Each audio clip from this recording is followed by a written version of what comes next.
वैज्ञानिकों को जन्म दिया है।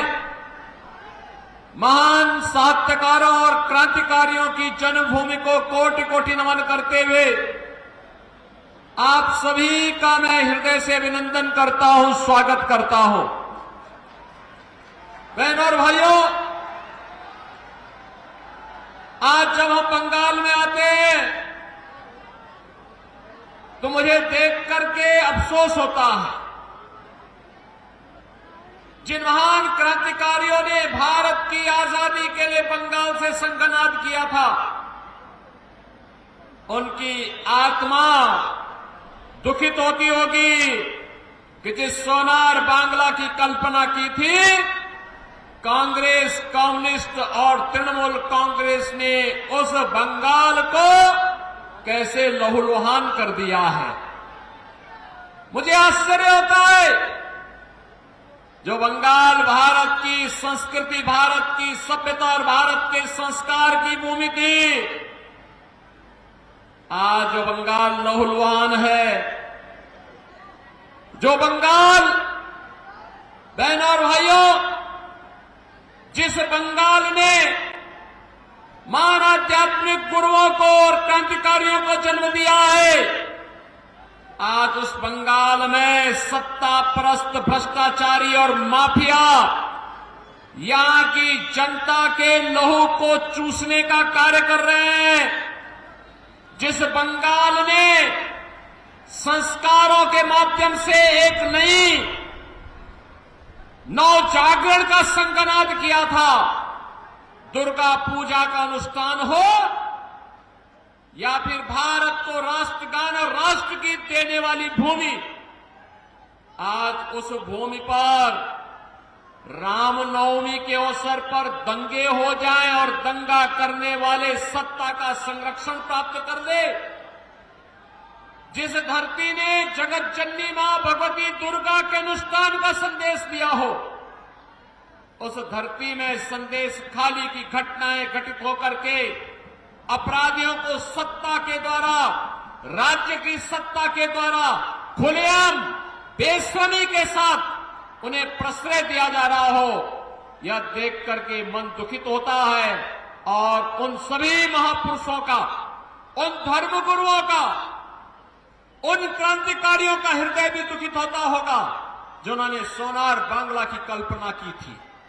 बहनों और भाइयों, आज जब 2024 के इस लोकसभा चुनाव के चौथे चरण के लिए संघनाद करने के लिए मुझे वीरभूमि में आने का अवसर प्राप्त हुआ है, तब मैं पूछना चाहता हूं यहां की तृणमूल कांग्रेस को और इंडी गठबंधन के साथ दिल्ली में सहयोग करने वाले, कांग्रेस के सहयोग करने वाले कम्युनिस्ट और तृणमूल कांग्रेस से मैं पूछना चाहता हूं, भारत के विभाजन का आधार क्या था? और क्या यह सच नहीं कि जिन कारणों से 1947 में भारत का विभाजन हुआ था, वही परिस्थिति आज कांग्रेस, तृणमूल कांग्रेस और कांग्रेस का इंडी गठबंधन फिर से देश के अंदर पैदा करना चाहता है, बंगाल के अंदर पैदा करना चाहता है। ये जनसांख्यिकी असंतुलन, डेमोग्राफी को चेंज करने का जो कुत्सित प्रयास हो रहा है, मुझे देखकर आश्चर्य होता है। वीरभूमि पार्लियामेंट्री कॉन्स्टिट्यूंसी में 3 असेंबली कॉन्स्टिट्यूंसी आती हैं, जिसकी डेमोग्राफी पूरी तरह चेंज हो चुकी है, और मात्र 4 ऐसी हैं जो मात्र जहां पर हिंदू बाहुल्य है। बहनों और भाइयों, हम कहां ले जाना चाहते हैं इस बंगाल को? ऐसे ही अनेक असेंबली बंगाल के अंदर ऐसी खड़ी कर दी गई है जो भारत की डेमोग्राफी को चेंज करने के साथ साथ जहां घुसपैठियों को सरेआम शरण देकर के अराजकता पैदा करने की छूट दी जाती हो। और ये साजिश 2024 के कांग्रेस और इंडी गठबंधन के मैनिफेस्टो में भी देखने को मिलता है।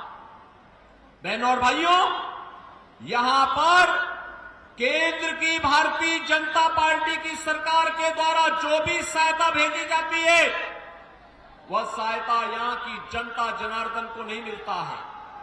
उस सहायता को तृणमूल कांग्रेस उस सहायता को अपने स्वयं के गुंडों में बांटने का काम कर देती है, उसको हड़प लेती है, उसको अपने में समेट लेती है, जनता जनार्दन को उसका लाभ नहीं देने देती है। और जो मैनिफेस्टो इनका आया है, उस मैनिफेस्टो में एक तरफ कांग्रेस, तृणमूल कांग्रेस और कम्युनिस्टों के द्वारा झूठा मैसेज दिया जा रहा है, गुमराह करने का प्रयास हो रहा है। लेकिन बहनों और भाइयों, कांग्रेस और तृणमूल कांग्रेस का ये गठबंधन आपको ठगने के लिए आया है, गुमराह कर रहा है। इनके द्वारा मुस्लिम आरक्षण की वकालत करना, धार्मिक आधार पर, मजहबी आधार पर एक बार फिर से भारत के विभाजन की आधारशिला को सुदृढ़ करने जैसा है। और हमें किसी भी स्थिति में भारत का फिर दूसरा विभाजन नहीं होने देना है। किसी भी स्थिति में भारत का दोबारा विभाजन नहीं होगा। इसके लिए हमें धार्मिक आधार पर आरक्षण को हर हाल में रोकना होगा। कांग्रेस का मैनिफेस्टो कहता है, कांग्रेस का मैनिफेस्टो कहता है कि पिछड़ी जाति के लोगों को मिलने वाले आरक्षण में एक हिस्सा मिलाकर के मुसलमानों को दे देंगे। क्या आप इसको स्वीकार करेंगे? क्या बंगाल इसको स्वीकार करेगा? क्या अपने अधिकार को आप क्या किसी दूसरे को हिस्सा लेने देंगे? क्या? और ऐसे ही अनुसूचित जाति के अधिकारों में भी ये लोग डकैती डालने का काम करने जा रहे हैं। बहनों और भाइयों, जब कांग्रेस नेतृत्व की यूपीए सरकार थी, ये तृणमूल कांग्रेस उसको सपोर्ट कर रही थी, कम्युनिस्टों ने भी उसे कुछ दिनों तक सपोर्ट किया था। बहनों और भाइयों, तब आपको याद होगा, तब कांग्रेस नेतृत्व की सरकार ने, जो आज इंडी गठबंधन के रूप में है, तब इस सरकार ने जस्टिस रंगनाथ मिश्रा कमेटी गठित की थी और रंगनाथ मिश्रा कमेटी के आधार पर उसने प्रयास किया था उस समय कि पिछड़ी जाति को मिलने वाले 27% आरक्षण में से 6% आरक्षण को कम करते हुए उस आरक्षण का लाभ मुसलमानों को दे दिया जाए। भारतीय जनता पार्टी ने विरोध किया था। उन्होंने कहा धार्मिक आधार पर आरक्षण ये बाबा साहब भीमराव अंबेडकर और भारत के संविधान निर्माताओं का अपमान होगा। उस समय विरोध किया था और तभी रुक पाया था। फिर सच्चर कमेटी की सच्चर कमेटी का गठन करके कांग्रेस ने प्रयास किया था कि अनुसूचित जाति की मिलने वाले आरक्षण के लाभ में भी मुसलमानों को हिस्सेदारी दी जाए। तब भी भारतीय जनता पार्टी ने विरोध किया था। और जो लोग अनुसूचित जाति, जनजाति और पिछड़ी जाति के लोगों के अधिकारों पर डकैती डालने का प्रयास कर चुके हैं और आज फिर उनका मैनिफेस्टो इस बात का उल्लेख करता है, वे आज जनता को गुमराह करके ये फिर से सत्ता हासिल कर लेना चाहते हैं। बहनों और भाइयों, मैं आप सबका आह्वान करने के लिए आया हूं। आपने देखा होगा रामनवमी का आयोजन, भगवान राम का जन्म हुआ था उत्तर प्रदेश के अयोध्या में और उत्तर प्रदेश में इस अवसर पर हजारों शोभा यात्राएं निकलती हैं। एक भी जगह दंगा नहीं हुआ। मुझे उत्तर प्रदेश में मुख्यमंत्री के रूप में सेवा करते हुए 7 वर्ष हो गए हैं। एक भी बार दंगा नहीं हुआ उत्तर प्रदेश में। एक भी बार दंगा नहीं हुआ। एक भी बार कर्फ्यू नहीं लगा। एक भी बार कहीं भी कोई न कर्फ्यू है न दंगा है। यूपी में सब चंगा है। यूपी में कुछ भी नहीं है।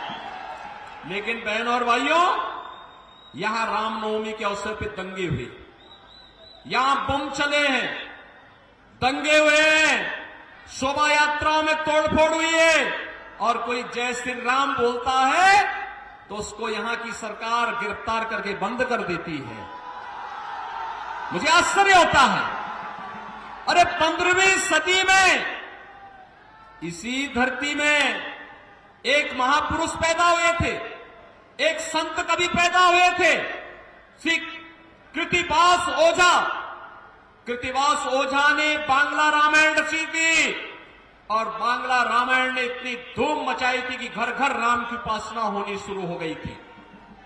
बहनों और भाइयों, अगर बंगाल में राम की उपासना होती है तो बंगाल से चली दुर्गा उपासना का कार्यक्रम उत्तर प्रदेश के अंदर हजारों स्थानों पर होता है, पूरी भव्यता के साथ होता है, कोई रोक टोक नहीं। बड़े बड़े पंडाल लगते हैं, जैसे पंडाल लगा है ऐसे पंडाल दुर्गा उपासना के भी उत्तर प्रदेश के अंदर लगते हैं।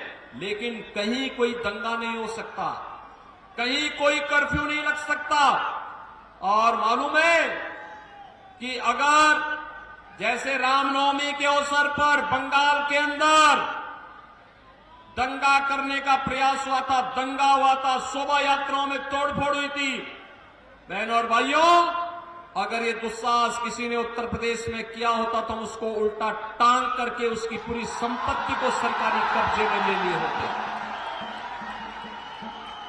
उसकी पूरी संपत्ति को, और ऐसी कार्रवाई करते उसकी 7 पीढ़ियां भूल जाती दंगा करना। आज आप देखते होंगे उत्तर प्रदेश के अंदर, आज बहनों और भाइयों आप देखते होंगे बड़े बड़े माफिया जो कभी कभी पहले 2017 के पहले, बीजेपी के आने के पहले यूपी के अंदर जो पूरी सत्ता को अपने गिरफ्त में रखते थे, जिनके सामने सारी व्यवस्थाएं फेल थी, आज आप देखते होंगे कैसे उनके गले में तख्ती लटकती है और वो कहते हैं कि साहब एक बार जान बख्श दो, बस अब हम ठेली लगा करके परिवार का पेट भर देंगे, अब दंगा नहीं करेंगे, किसी गरीब को नहीं लूटेंगे, किसी बेटी और बहन की इज्जत के साथ खिलवाड़ नहीं करेंगे, किसी व्यापारी से रंगदारी वसूली नहीं करेंगे और ठेके पट्टे में न गौ कसी का काम करेंगे। और नहीं, उनके द्वारा यह भी कहा जाता है कि गौ कसी भी नहीं करेंगे और कहीं बालू और रेता का भी कहीं जबरन ठेका भी नहीं लेंगे। बहनों और भाइयों, मैंने सुना है यहां पे भी कुछ माफिया बालू और रेते का ठेका जबरदस्ती हड़प करके यहां की जनता का शोषण कर रहे हैं, नदी के डेमोग्राफी को भी चेंज कर देना चाहते हैं, गौ कसी के धंधे को धड़ल्ले से चला करके यहां की आस्था के साथ खिलवाड़ करना चाहते हैं। बहनों और भाइयों, भारतीय जनता पार्टी आपको इस बात का आश्वासन देती है कि जितने बड़े माफिया हैं ना, इनकी पूरी संपत्ति को जब्त करके गरीबों में बंटाने का काम कोई कर सकता है तो केवल भारतीय जनता पार्टी कर सकती है। आपने देखा होगा उत्तर प्रदेश में हमने जितने बड़े माफिया थे, सबसे बड़े जितने बड़े बड़े माफिया थे, वे माफिया या तो यूपी छोड़ चुके हैं या फिर उनको जहन्नुम में भेज दिया गया है, उनके लिए अब धरती में जगह नहीं है, वे लोग जा चुके हैं। हम लोगों ने, बीजेपी की सरकार ने उत्तर प्रदेश में केवल अयोध्या में ही रामलला का मंदिर नहीं बनाया है, बल्कि बड़े बड़े माफिया और अपराधियों का राम नाम सत्य है कि यात्रा में भी भेजने का काम कर दिया है। और इसीलिए मैं आपसे कहना चाहता हूं कि बहनों और भाइयों, देश के विभाजन की जो तैयारी कांग्रेस और इंडी गठबंधन के द्वारा अपने मैनिफेस्टो के माध्यम से की जा रही है, उन सभी से सावधान होने की आवश्यकता है। और मैं तो आपसे एक बात और कहना चाहूंगा, बहनों और भाइयों, जब आप पे कोई संकट आता है, आप पे जब कोई संकट आता है, तब क्या तृणमूल का कोई व्यक्ति आपके पास आता है क्या हालचाल पूछने के लिए? जब ये दंगे होते हैं, तृणमूल कांग्रेस का कोई व्यक्ति आपका हालचाल पूछने के लिए आता है क्या? कांग्रेस का कोई व्यक्ति आता है क्या? कोई नहीं आएगा। न कांग्रेस आएंगे, न राहुल गांधी आएंगे, न बहन जी आएगी और कोई नहीं आएगी। यहां की दीदी की ममता तो केवल यहां के उन माफियाओं के साथ में है जो बंगाल को रौंद रहे हैं, बंगाल की पहचान के सामने संकट पैदा कर रहे हैं। और इसीलिए मैं आपसे कहने के लिए आया हूं बहनों और भाइयों, केवल भारतीय जनता पार्टी है और मोदी जी हैं जो सुख दुख में आपके साथ हमेशा खड़े होने वाले हैं, हर स्थिति में खड़े होने वाले हैं। आपने देखा होगा मोदी जी के नेतृत्व में भारत ने विकास की जिन नई प्रतिमान को स्थापित किया है, आज दुनिया के अंदर भारत का सम्मान बढ़ा है। भारत की सीमाएं सुरक्षित नहीं है। कांग्रेस नेतृत्व की सरकार थी, पाकिस्तान परस्त आतंकवादी भारत की सीमा का अतिक्रमण करते हुए भारत में आते थे, जगह जगह बम विस्फोट करते थे।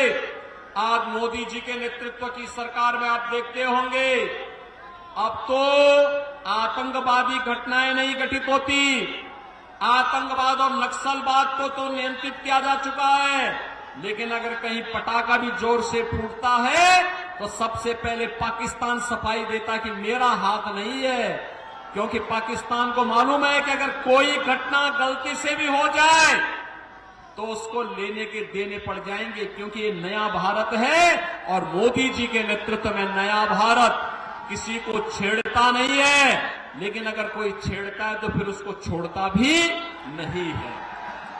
और इसीलिए मैं आपसे कहने के लिए आया हूं, यहां पर इंफ्रास्ट्रक्चर का कार्य मोदी जी के नेतृत्व में IIT, IIM, AIIMS, highway, railway, metro, triple IT, NIT, world class university, हर घर नल की योजना, ये सभी मोदी जी के नेतृत्व में आज तेजी के साथ देश के अंदर इसको लागू किया जा रहा है।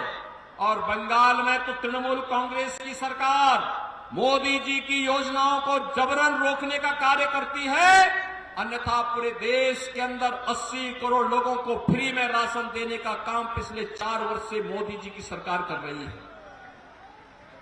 बहनों और भाइयों, 60 करोड़ लोगों को 5 लाख रुपए की आयुष्मान भारत में स्वास्थ्य बीमा का कवर मिल रहा है। 50 करोड़ गरीब लोगों के जनधन अकाउंट खोल दिए गए। 12 करोड़ किसानों को प्रधानमंत्री किसान सम्मान निधि का लाभ मिला।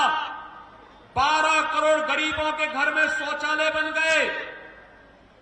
10 करोड़ गरीबों को उज्ज्वला योजना का रसोई गैस का एलपीजी का कनेक्शन मिल गया और 4 करोड़ गरीबों को बहनों और भाइयों प्रधानमंत्री आवास योजना का लाभ मिल गया। मैंने उत्तर प्रदेश में अब तक लगभग 57 लाख गरीबों को एक एक मकान दे दिया है पीएम आवास योजना में। बहनों और भाइयों, बंगाल की सरकार नहीं लेना चाहती। बंगाल की सरकार उसी कार्य को करती है जिसमें इसको कमीशन मिलती हो, और इसीलिए वह कार्य नहीं करेगी, करने नहीं देगी। इसके लिए आवश्यक है कि वीर भूमि को नाम के अनुरूप भारतीय जनता पार्टी को विजयी बना करके भेजिए। मोदी जी ने कहा है आत्मनिर्भर भारत और विकसित भारत की संकल्पना को साकार करेंगे। आत्मनिर्भर भारत का मतलब आत्मनिर्भर बंगाल भी होगा।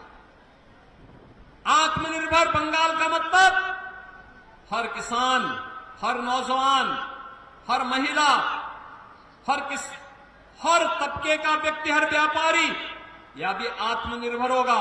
और जब आत्मनिर्भर होगा तो तभी विकसित भारत की परिकल्पना को साकार भी करेगा। और विकसित भारत के लिए भारत दुनिया की एक बड़ी ताकत बने, हमारा देश दुनिया की एक ताकत बने, यह संदेश बंगाल से ही जाना चाहिए। क्योंकि बंगाल ने तो हमें राष्ट्रगान और राष्ट्रगीत दिया, और बंगाल ने तो भारतीय जनसंघ के पहले अध्यक्ष डॉक्टर श्यामा प्रसाद मुखर्जी भी तो बंगाल ने ही भारत को दिए हैं। इसलिए मैं आप सबका आह्वान करने के लिए आया हूं कि बहनों और भाइयों, भारतीय जनता पार्टी ने वीरभूमि से देव तनु भट्टाचार्य को अपना प्रत्याशी बनाकर के आपके बीच उतारा है। देव तनु भट्टाचार्य, बहनों और भाइयों, मैं आप सबसे अपील करना चाहूंगा, अगर आप डेमोग्राफी को चेंज करने से रोकना चाहते हैं, अगर आप सुरक्षित बंगाल चाहते हैं, अगर आप सुरक्षित भारत चाहते हैं, समृद्ध बंगाल और समृद्ध भारत चाहते हैं, तो भारतीय जनता पार्टी आवश्यक है। और इसके लिए आप सबका मैं आह्वान करूंगा कि आप सभी लोग भारतीय जनता पार्टी के चुनाव चिन्ह कमल के चुनाव चिन्ह पर वोट देकर के श्री देवतनु भट्टाचार्य को भारी बहुमत से विजयी बना करके देश की संसद में भेजिए। आप सहमत हैं? देवतनु भट्टाचार्य को विजयी बना के भेजेंगे? सभी लोग सहमत हैं? सभी लोग सहमत हैं?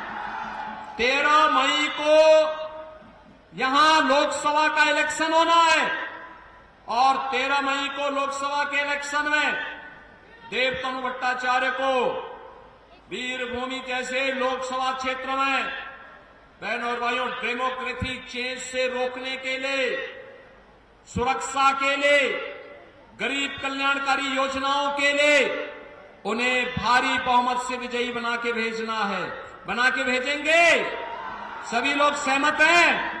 तो मेरे साथ बोलेंगे भारत माता की, भारत माता की, भारत माता की, वंदे वंदे वंदे